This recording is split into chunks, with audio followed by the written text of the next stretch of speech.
Hello, my name is Austin Habish, the founder of Think Catholic, and you're listening to the Summa podcast, where we study St. Thomas Aquinas' Summa Theologiae in a way simple and insightful for anyone to understand. The Summa podcast is brought to you by Think Catholic. Taking 2 questions of the Summa a day, we'll seek to summarize St. Thomas's responses, discovering the brilliance of Aquinas.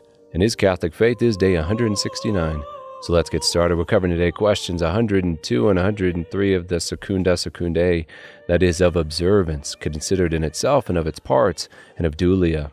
The translation that I always use in these podcasts is the one generously provided to me by Ave Maria Press, the 5-volume set translated by the Fathers of the English Dominican province, which you can now get at a discounted price from Ave Maria Press's site by typing in the code Summa 10. And so here we go. Article 1. Whether observance is a special virtue distinct from other virtues. Observance is a virtue connected with justice, yet is distinct from piety and worship, because piety denotes honor and service to the principle or cause of our being and governance, day-to-day guidance in the common good. Thus, piety is a virtue whereby we render back to our parents and our country, and worship is a virtue by which man renders back to God, who is the origin of all things. But there is also a kind of justice through which we render what is due to those, St. Thomas says, have been like fathers to us, not being God or our parents, but have been a principle or cause of our ongoing lives in some way, and a principle of our education. These are our teachers, our mentors, our superiors, in a word, those in positions of dignity, as St. Thomas says, or excellence in virtue. This is what sets the virtue of observance apart from justice, strictly defined, yet connected with it. As Aquinas teaches, it belongs to special justice, justice considered as a particular virtue, properly speaking, to pay the equivalent to those of whom we owe anything. Now this cannot be done to the virtuous, and to those who make good use of their position of dignity, as neither can it be done to God nor to our parents. Consequently, these matters belong to an annexed virtue, and not to special justice, which is a principal virtue. So because of the inequality between us and those in positions of excellence, what they have done for us we cannot turn around and do unto them.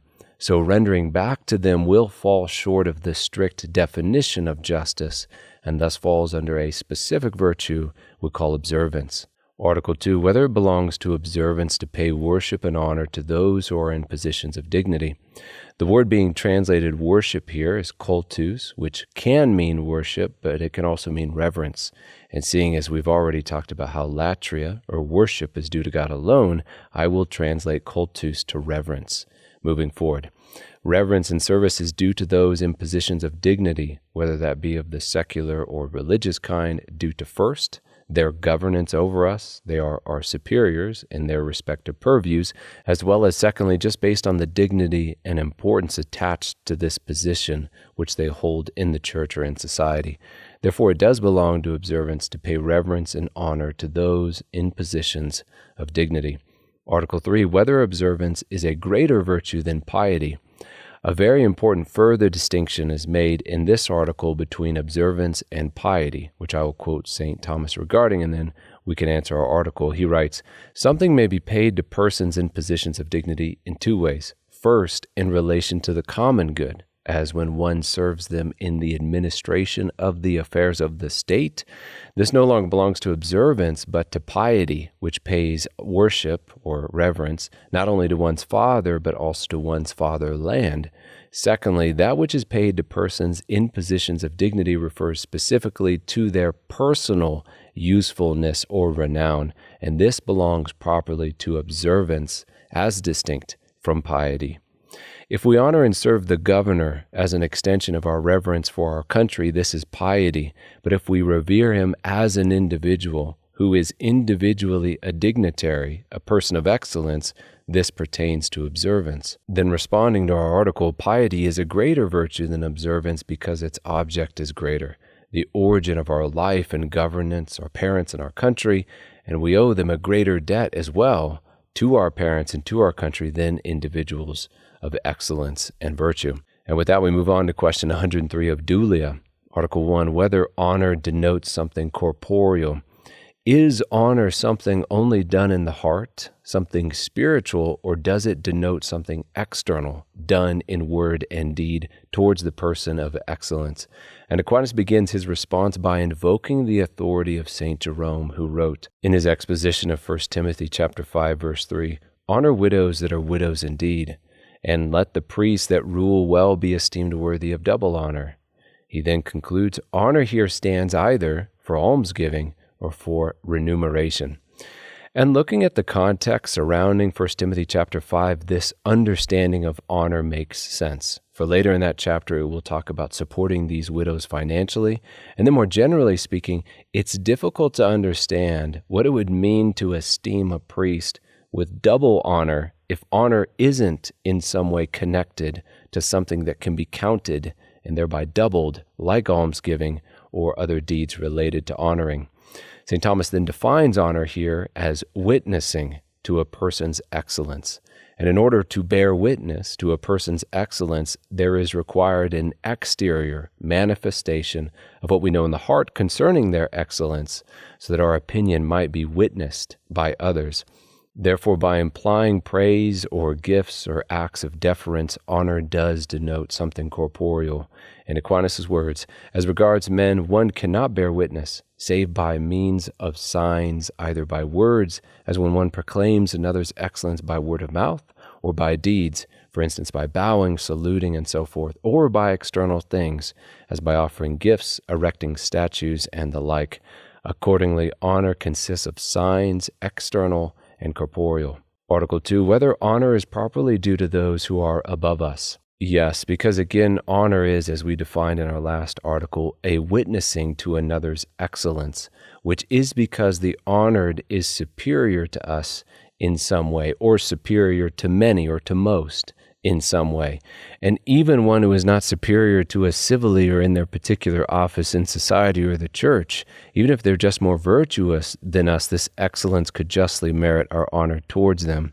As Ralph Waldo Emerson once wrote, "In my walks, every man I meet is my superior in some way, and in that way I learn from him." And within our article, this same sentiment is captured in the citation of 1 Peter chapter 2, where it is written, "Honor all men." And in Aquinas' explanation of that saying, he teaches, "In every man is to be found something that makes it possible to deem him better than ourselves," according to Philippians chapter 2, verse 3. "In humility, let each esteem others better than themselves." And thus, too, we should all be on the alert to do honor to one another. Something to take to prayer and to inform our perspective of others. Article 3, whether dulia is a special virtue distinct from latria.